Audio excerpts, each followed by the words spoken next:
Hey guys, welcome back to Tilt Talks episode 1. This is going to be the second part of the three-part segment.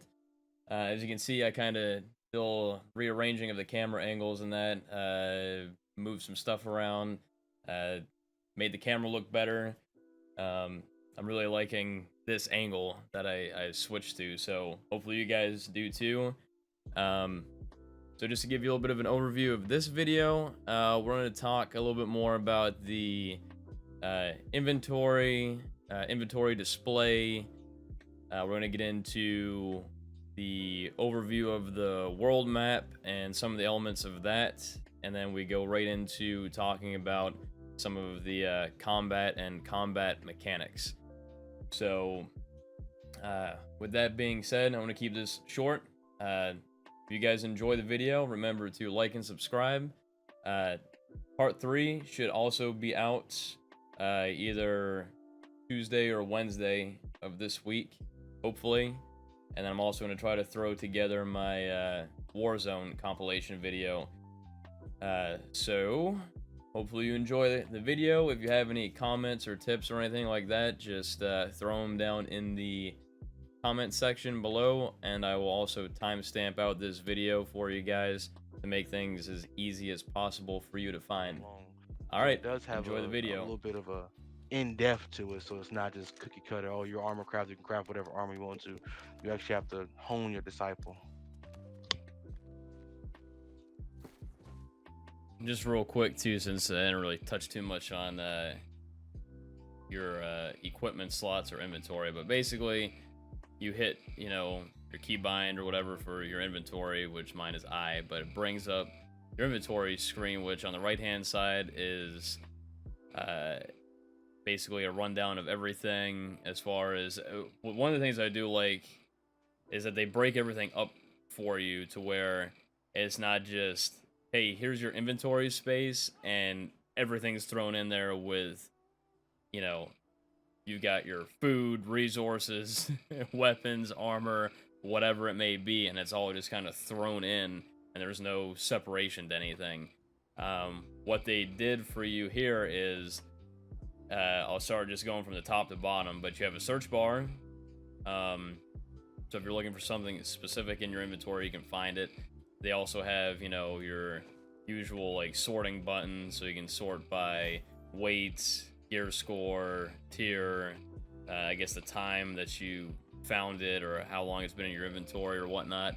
And then below that, if you've got a quest reward, which I do, that I haven't claimed yet, I've got a weapons case, it'll show up there. And then to the right of that, it shows all of your gathering tools that you have. And then to the left and a little bit down from tools, you have the weapons that you have in your inventory right now. And then below that you have apparel, so if you have any kind of that's basically your armor from what I can tell. So like I've got a coat, gloves, two pairs of gloves actually, and below that you got ammo. Below that it's utility. Utility is kind of a mix match, I guess, because you have like your healing and your mana regen potion stuff. Then you also have things that you can eat or use to make different edible items that helps like regen health, and I'm assuming stamina, or not stamina, but mana and stuff like that. So that one's a little bit more convoluted down there. And then you have your resources that it's to the right of that, and that's basically things that you've gathered, things that you use for, crafting or actually like refining certain items that you've gathered or mined, whatever. Again, that one's gonna be a little bit of a combination of multiple things because it's combining everything from all of the gathering professions and stuff like that. So, but as far as the inventory, I think it's actually fairly well organized compared to, some of the setups that other MMOs have or action RPGs. And on the left side of the screen where it says equipment, it actually shows you, oops, it shows you everything that you have equipped. So you have a helmet slot, armor, gloves, pants, boots. I believe you've got 2 ring slots, which you have to unlock the second one at level 20. You have basically like a bag slot to increase your weight that you can carry. It's called encumbrance. And then you have 2 other lock slots that I'm not sure what they are. And I think you have like a pendant slot or like necklace slot, I'm guessing. And then also shows your weapon slots, which you start with 1 unlocked, and then I think you unlock the second one at level 10 or level 5. I think it's level 5. You get it pretty early on. And then once you unlock the second one, your third one unlocks at level 30. So you can have up to 3 different weapons equipped, and you can cycle through them. So right now I've got hatchet and musket. And then you also have a slot, 2 slots actually, for your different ammo types, because you have cartridges, and then you have your arrows. And you have quick slots for your food, potions, all that usual stuff, and then you have a slot for your shield as well. What's your opinion on the setup of your character screen and inventory and all that stuff there, Banana? I'd say it's I like it. You know, it's to the point. It's not confusing. It's not convoluted. The menu system is a breath of fresh air. It's like a quality of life already added into the game because of the way that it breaks it down. It tells you exactly. It puts it in categories for you. So there's already auto sort feature that's in the game that you don't have to actually tell it to auto sort, because most games you got to go in, hit auto sort, or tell it to auto sort every time you go into your inventory, and we bypass all of that by just automatically having it and categorize each different individual category of items that are going in your backpack. Because as you go, you got your right side of your all your good stuff, so all your goods, your wood, your ore, your tin, all that stuff is on the right. Your food's in the middle on the right hand side, you know, and then you got your gear on the left hand side, which lets you know exactly what's on you. You can look at colors.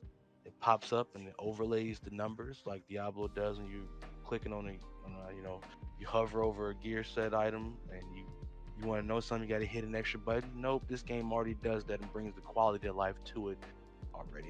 It's in the steps in the right direction for MMOs. In the future, MMOs should already MMOs that have gear and stuff like this should already have this implemented into the game. It shouldn't be something that's added later, or you shouldn't have to hit an extra button. It should be automatic because you already know somebody wants to look and compare. Excuse me, wants to compare statistics. That's the whole point of games. To be the best. And the one thing I forgot to mention too, because I literally just looked at it at the bottom, but it also tells you how much I think it's gold that you have in your repair parts, and the it's called Azoth or Azoth, but that's used for crafting and making like more powerful stuff. Repair parts, And obviously, and teleporting. Repair parts is just, you know, the parts that you need to repair your gear, and then obviously your coin is your coin, and apparently you can give coin to people. Ooh-la. I give you my cheddar. Sorry. All right, so Wow. that should cover. Keep in mind, the Azoth is also used to increase perk slot chances for your weapon, which is, did you know, like the gem sockets and the perks, like if your weapon, like you've seen gear with perks on it, the light blue, I'm sorry, the dark blue, that's the perks, the bonuses. And increase, the more you use of that on an item, the better chance you get of actually crafting something with a perk on it. Very interesting. It also adds to the level of ingenuity of the crafting system, while at the same time you get the Azeroth from or Azure from killing mobs. So it's a common drop. The some of that stuff I didn't even know about that resource. That's pretty cool. Adds another aspect to crafting and Hmm. modifying weapons and armor and stuff like that. Um, just real quick, a quick overview. Your map shows you the you can get a huge overview of the entire you know playable areas. Um, then it also gives you locations as far as quest markers if you're on depending on what quests you're on. Um, corrupted portals. There's a whole bunch of different information. You've got territorial standings. So basically, real quick on that is that you, depending on the area that you're in, you basically um, get points that you use to increase different things within that area. So increase your gathering speed, increase your, I think like the amount of gathering items that you receive, experience gain. It reduces the taxes in town, so it does a whole bunch of different stuff. I don't want to get too crazy in depth into it because there's a lot of different options. But so you got your Hmm. territory standings on there. It'll show resource locations. If Uh, you've leveled up that far. correct. Um, you can also see the upcoming wars between the factions. Yes. Uh, but since we kind of mentioned the territory stuff too, real quick, the main cities, from what I understand, you have different tasks that you can do to level certain things up within the town. So basically, what like defensive structures and different things like that for when there's sieges and whatnot with the faction wars and all that stuff. So you might know more about that than I do. I just know from some of the questing and stuff that I was doing in relation to it. But what uh what information do you have on that? The information that I have for the way that the towns work, from my understanding, there's a board. There's like a war planning board you can go to, and yes, you are correct. You do have siege weapons, oil, walls, gates. You keep basically the keep because all your wars are going to go down at the keep. As you look at the, excuse me, I'm sorry, it's not called a keep. It's called a fort. Excuse me for my bad word there. It's called the fort. The first one is the bastion, first light, and down in that area, and the fort's on the right hand side. If you look at it, you can sign up for the war board because we have an invasion that starts like tomorrow. If I'm correct, they all start at 4:30 Eastern time. Now, with that, you can upgrade pretty much every aspect of that fort to increase the defense capabilities of that fort because they got to come in with siege weapons, and you can upgrade the oil, and you can upgrade the emplacements and the walls and the gates and the actual structure of the fort to make it more fortified in the defenses. Anybody could actually come in and be like, you know what, hey, I'm in this area. This is my hometown area. This is where my stuff is, and I want to keep this area, and I want to keep the taxes low because our faction actually has it. So you get rewarded for being a part of the faction that actually has it. Has control of that zone, of that area, and you get benefits for keeping that, as opposed to when somebody else comes in, they may be taxing it heavily.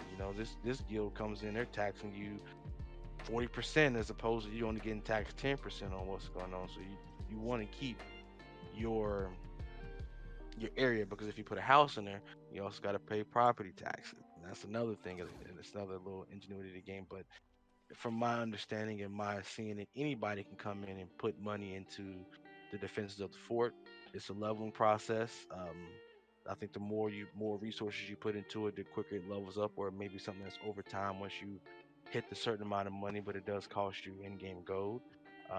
Preferably, it would Hmm. be on the actual guild responsibility to keep it upgraded. But as a citizen of that area, think of yourself as a citizen. You want to invest in your area to keep your area top notch. Um, when the war does go down, anybody can join it. Anybody can walk up and be like, you know what, I'm gonna help them defend this place. Or you could be part of the same faction, like, you know what, I'm tired of this guild having control of this. They're overtaxing the people. Let's overthrow the monarchy, and you can come in and actually help take the fort away from said guild, whoever's declared war for that region or zone, as you want to call it. So it actually, I do like the mechanics of it. Unfortunately, I missed my war day that I did sign up for, which was last Friday. I missed it because I thought it would be going on a little bit longer than 30 minutes, but Yeah. I do plan tomorrow or the next days is coming up before this is over because it does look fun. 50 versus 50 all out war. I love the PvP aspect, so I'm really looking to see how the different upgrades can be done and how it's defending and take attacking. Which that'll bring us to our next point is the PvP side of the game. So from what I've gathered from playing and what I've been told and what I've read is that basically the PvP in this game follows like a Dark Souls um, type of combat system. So, for instance, like you have a stamina or like a dodge bar that if you hit your dodge button, which for me it's space, you'll well, if I wasn't encumbered, you would move around and be able to dodge, back and forth. If you're sprinting forward and you hit your dodge, you kind of do like a forward lunge jump. You'll roll, and I mean, depends on your environment too. Like if you're going down steps, you'll like jump down the steps. You'll roll down the steps. You can roll off of ledges. Um, all that good stuff. And then you have your block, which is right mouse button for me.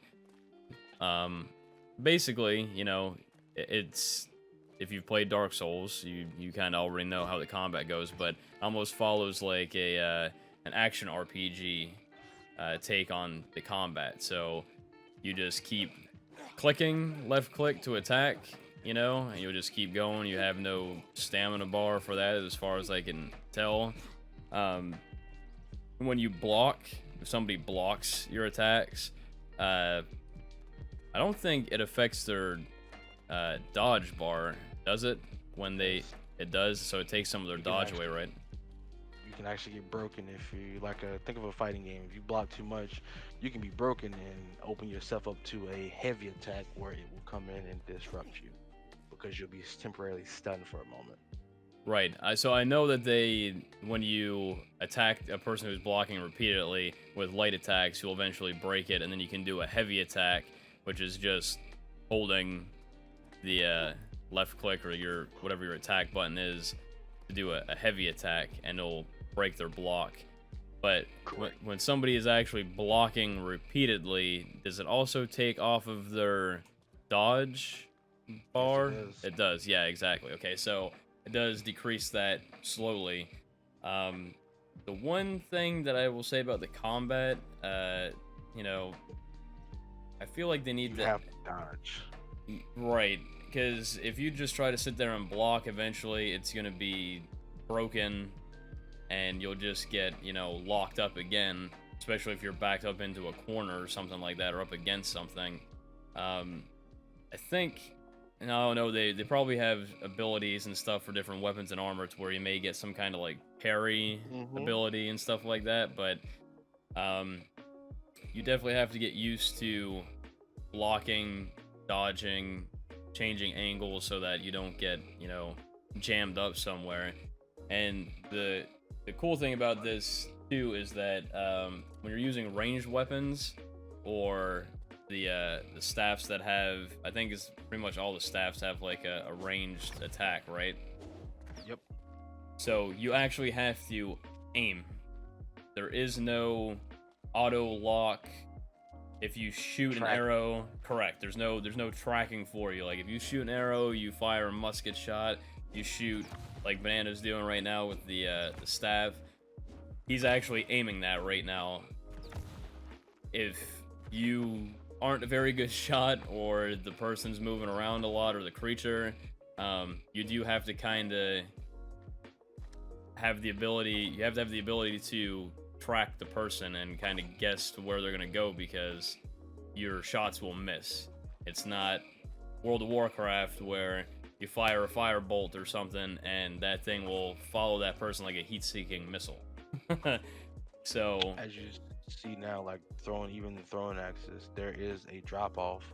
You can't just actually point click at them. Like if I want to hit this tree to the left here, I'm aiming very high to hit that low. Like you have to actually aim it because there's drop off. If somebody's running away from you, you have to lead that shot. Kind of like think of Battlefield when you're shooting a musket or you're shooting an arrow. You need to lead that shot into where they're going to be, not where they are. So it's not a hit scan. You actually got to directly hit them. So they do have some FPS elements in here with the combat, which is very nice. It is a breath because it takes skill to actually hit somebody with an arrow in real life. So same thing in this game. Excuse me. And the one thing that's cool too is that, just like he was saying, how they have, you know, the projectile drop off and things like that, they also have abilities that offset the drop off. So you can get skills or points that you can put into like a skill to where it takes away the, not all of the drop off, but you'll get greater distance before the drop off takes effect. So that's kind of cool too. So eventually you can, you know, you can put points into things that'll help with that kind of stuff. But let me see. I will add, as a caveat, I am a lover of Dark Souls. You know, it's one of my favorite games. I think From Software did a wonderful job of that game. And have an MMO come out and say, you know, we're not trying to be the generic point click, because how many times have you played WoW or you played an MMO where you're like, oh, I'm behind this rock, I'm behind this tree, and somebody hits you with the, oh, I peek, I see you, and I'm locked onto you because I'm tab targeted. I'm gonna shoot you with a missile, and you're still like, oh, I'm trying to get away, I'm trying to heal, and that thing comes through the wall or comes around the wall and actually kills you or it hits you. It's like, it's very frustrating. Whereas this game, like, let's say go ahead and do an auto attack, like a non-stop auto attack. I'm pretend like we're fighting each other. Whereas you're blocking, this is blocking. You'll be going backwards, but easiest thing, boom, just do a little side step like that. If you play Dark Souls, you know exactly what I'm talking about. If an enemy is attacking you, block, you sidestep it. They're missing. They're going there while they're swinging that way. You've now created an open, and you just boom, boom, boom. You know, you're able to attack, hit them with whatever ability that you have. It's an in-depth system that does need to be worked on, because I have seen where the hatchet, where if I just do this to you, you don't block, and I got the stacking 10% debuff, I'm just left clicking one time, I will beat you to death every single time. There's no way you're stopping me unless you're dodging it. So it does add that point of whether you want to block, time that dodge. So it is a kind of a cheat, but it is kind of a, hey, you need to understand the mechanics of what you're doing to actually PvP somebody. I think that's why a lot of people were saying that the hatchet was OP. I don't know if they still have that same mindset. You know, obviously, as more people start getting more experience with the combat and stuff, they're gonna find different things that actually are, you know, a counter to it and whatnot. But because of how the skills work with the hatchet and how fast it attacks, you can basically, and everything is basically, you know, focused the hatchet on just continuously attacking. So it's an in-your-face. That's why it's called Berserk or Berserker, because that's all you're doing is just in your face, attack, attack, attack, attack, and all of the abilities basically, you know, focus on stacking percentage to damage and, you know, removing debuffs and stuff like that. The one thing I just did notice, apparently when you're encumbered, you cannot use your abilities. Correct. So if you are overweight, you will not be able to use any abilities. Correct. because then you could just use the staff ability and skate around the map while you're overweight. Right, with the Every teleport or 15 whatever. minutes. Yes, which is I do think I hope that they add mounts into the game because again, this is just a preview of the game. This isn't the final product that they were going to push out. I mean, it's for the most part it is, but I feel like they had a lot of different, things to actually fix and address and adjust. But once it came out that they were going to basically scrap the idea and push it back to spring of 2021, that pretty much stopped the development of any fixes or anything going into this current version and state of the game.